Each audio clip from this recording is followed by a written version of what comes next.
Previously. And Bork did not attack. Hello friends and welcome.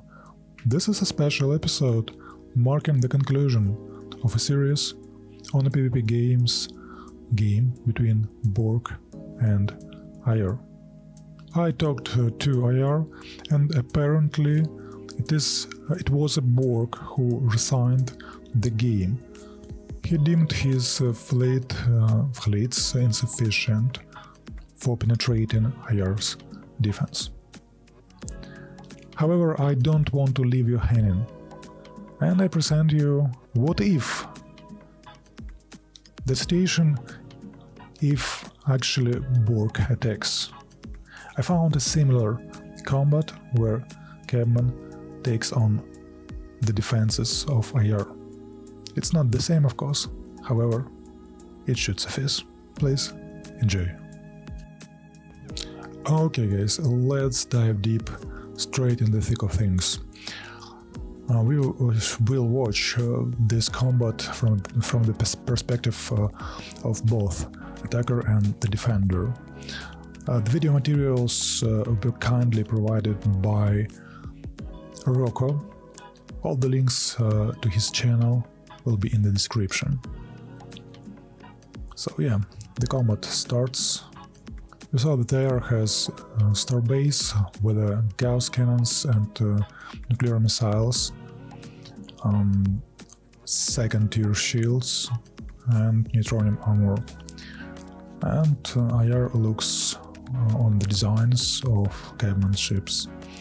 So it is plasma torpedo and fusion beams for the point defense, with a antimatter torpedo on the battleships as well, it seems.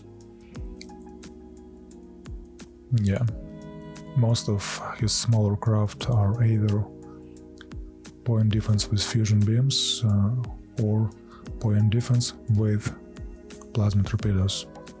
He tries to destroy one of or a couple of those ships till they get their turn, because IR has better initiative.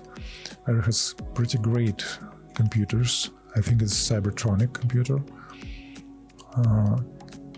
He has mass drivers with automatic fire and armor piercing,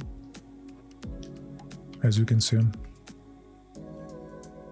Additionally, he has shield capacitors, increasing his shields twice as much. However, the shields by themselves are not that great, only second tier. If it would be a 7th tier, that would be quite different. Okay, one ship going, one destroyer of Cabman goes down, and let's see what Cabman is going to do. Okay, he checks that IR has ground batteries, fighter garrisons and interceptors in Starbase with Chaos cannons. By the way, Starbase and Planetary Defense has Chaos cannons. The best is mass driver's disruptor cannon, but Chaos cannon is pretty good as well. Okay, firing a couple of plasma torpedoes, the best torpedo you can get in this game, the most devastating ones, and retreating backwards. Standard thing to do against interceptors and beams as well, because interceptors of course will get to you. However, beam has not an infinite range. Its range limited, so retreating backwards allows Cabman to fire his indirect weapons, and they will reach anyways, while beams of IR won't reach some of those ships already. I think only the middle ships in the middle should be reachable by IR beams or mass drivers. strivers or gas cannons, it's all considered beams. Those all considered beams.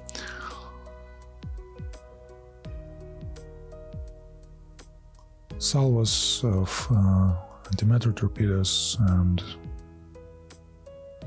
plasma torpedoes going off, and one battleship goes and easily destroys two destroyers of IR. So much destroyers in one sentence. Yeah.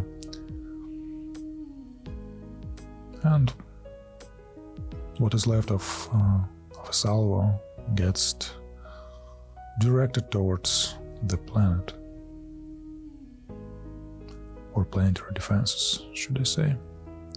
Plasma torpedoes and antimatter torpedoes pretty much has the same purpose. However, plasma torpedoes can fire twice as fast and does much more damage, while antimatter torpedoes, you just get those earlier in the game.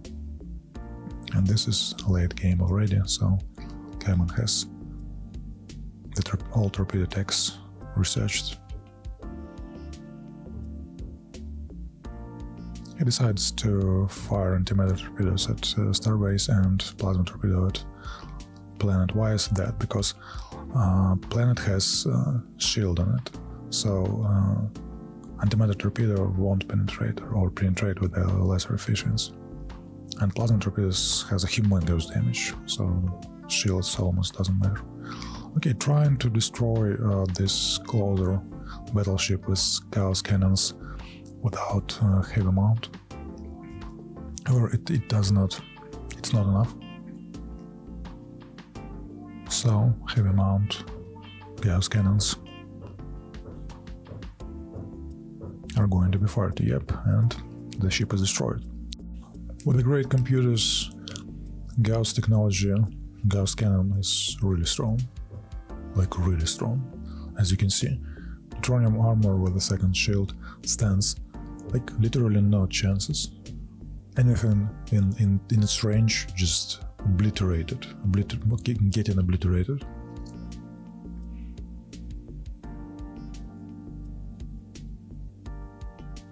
However, as you can see, most of the ships, Cabman ships, is out of reach for any beams. Planetary defenses and Starbase have, which is quite unfortunate, because if those ships stayed in the range, this combat would look quite differently. This is an importance of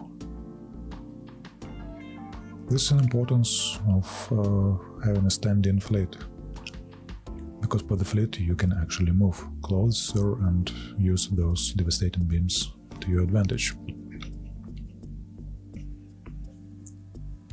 And Cabman understands this pretty well, like perfectly. He just moves his ships out of the way, understanding that if he stays, he will be destroyed by those Gauss technologies and with the superior targeting computers. Still, there is a bunch of interceptors, and for now it's the question who will reach first. And considering that torpedoes are already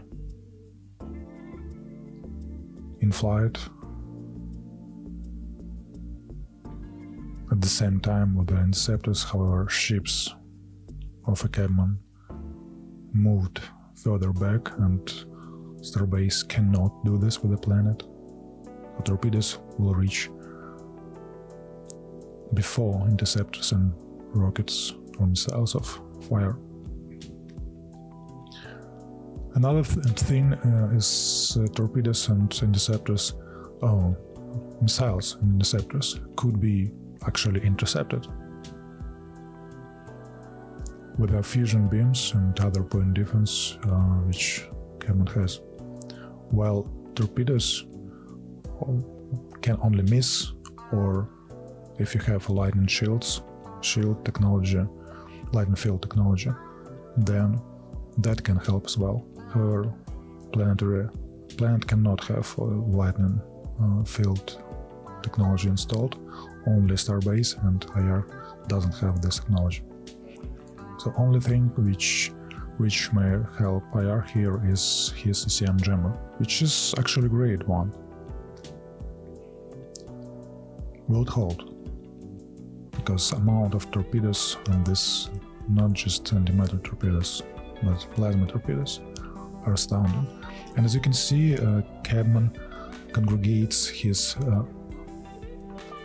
point defense ships close to the middle to intercept those missiles and interceptors of IR, which are going to reach Cabman forces soon.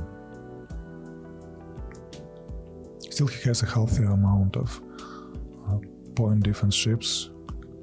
I think 4 battleships and 7 or 8 destroyers. Every destroyer has anti-missile point defense tech.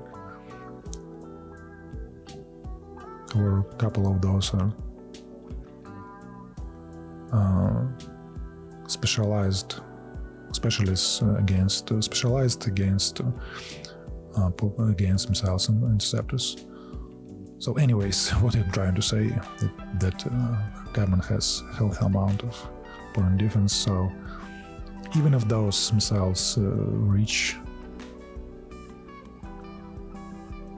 those should be shut down quite easily, or interceptors. Maybe not easily, of course, because interceptors are not as easy to destroy as nuclear missiles. However, still. Okay, now we don't have anything close enough for those devastating Gauss weaponry. And I feel right now IR wants to just destroy as much stuff as possible. So it helps him hold for the next battle.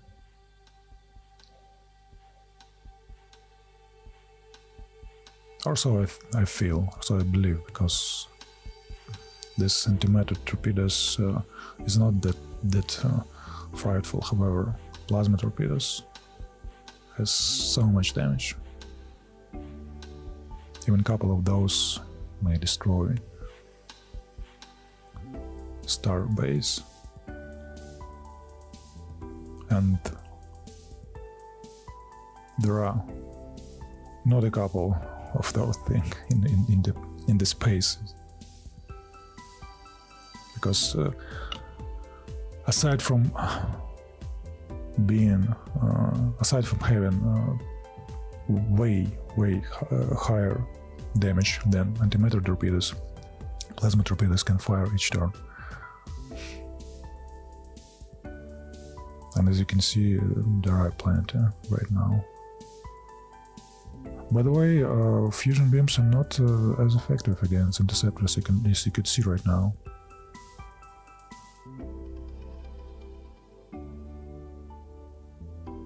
If those interceptors reach, they should wreak some havoc in the midst of Cabman fleet.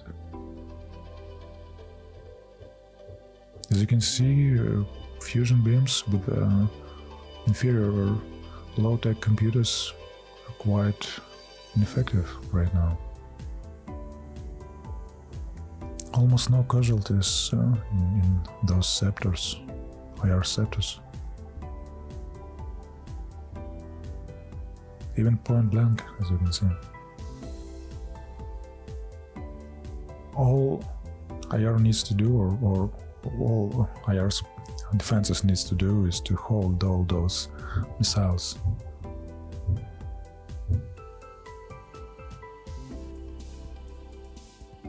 Because Scepters is close to engage. Yeah, as you can see, just one move. However, torpedoes reach their destination, and that's it. Quite a strong showing And this will be the it, guys, for this series. I'm eagerly waiting you in the... We'll see you in the next series. Please tune in. And as always, have a nice day and bye-bye.